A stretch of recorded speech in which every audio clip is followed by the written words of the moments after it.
अरे के हो केवड़िया तूर दे बका आवत तानी। ओ अरे तू आ गइल हो, तू तो खेते न गइल रहला। का भइल कि तने खेते गइल रही तुहार याद पड़ गइल हो तो सोचनी है कि तार मुहवा देख के को मिठिया लेके चल जाई। देखो भगवा की नहीं यहाँ से जा होने, भोरही डरामा कइले बड़ा, जा नहा धोआ, पूरे देह महकता। वो सब छोड़ो तो नहीं आवो ना। अरे अरे आदिशक्ति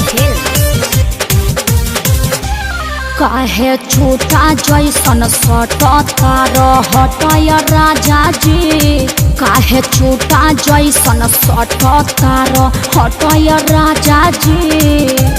नाही हम पूरी हई नाही जिलेबी हो, नाही हई छेना के मिठाइया राजा जी।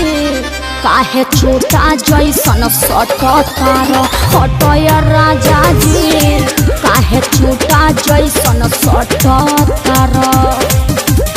हे धनी ऐसे मत बोलो हो, दिल मत तोड़ा। ए हम कोनो चिकन मटन है का कि आइला रोटी में लपेट के मार लेला। हमारा मीट के मसाला ना बुझाला ए धनिया, हमारा मीट के मसाला ना बुझाला ए धनिया। हिरिया सटे दाना पर चली आला है धनिया, हिरिया सटे दाना पर चली आला है धनिया। अरे हराम जाती, अरे चटकी रानी, अरे कल मोही काहे हमरा लइका के मारो ताड़ी से रे। देखा ए बूढ़ी, ये भातार हवे कि भैंसा का कपार हवे, इनका बुद्धि बार रहे के। देखा हमरा लइका के मारबो तो झोटा धके नहीं हर भगा दे।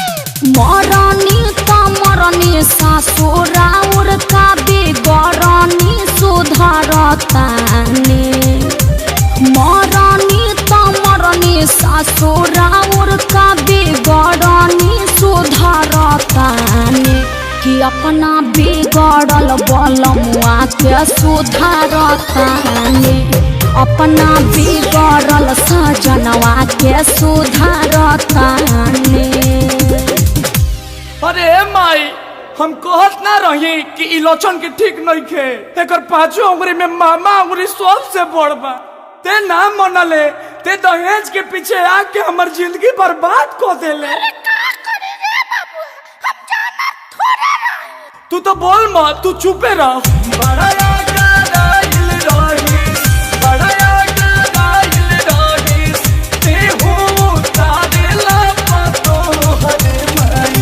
तो सारा घरवा के इज्जत कोई अपना सकल दिया, करो हरे माई। सारा घरवा के इज्जत कोई अपना सकल दिया, करो हरे माई। देखो दोनों माई बेटा मिल के हमरा के बेइज्जत कइले बाड़ो।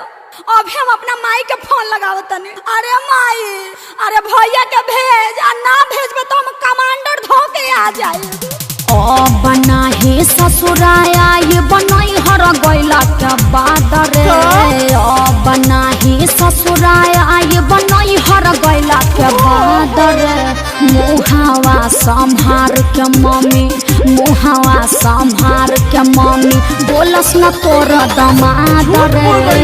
मुहावा संभार के मम्मी, बोलस न तोर दमाद रे। अरे धनी जाए दो, मम्मी से मत कहो। अरे घर में तो छोट छोट बात होते रहेला। अच्छा सॉरी, चलो खाना खा लो। अच्छा तो आप लोग मिल के हमको बेइज्जत कीजिएगा। छोटे बड़े मैं तारे घर में हो खेला धनी जानी हो तो परेशान।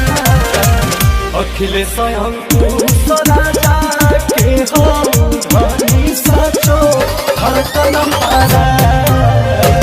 अखिले स्वयं तू सदा जाके धनी हो सचो हर कदम पारा।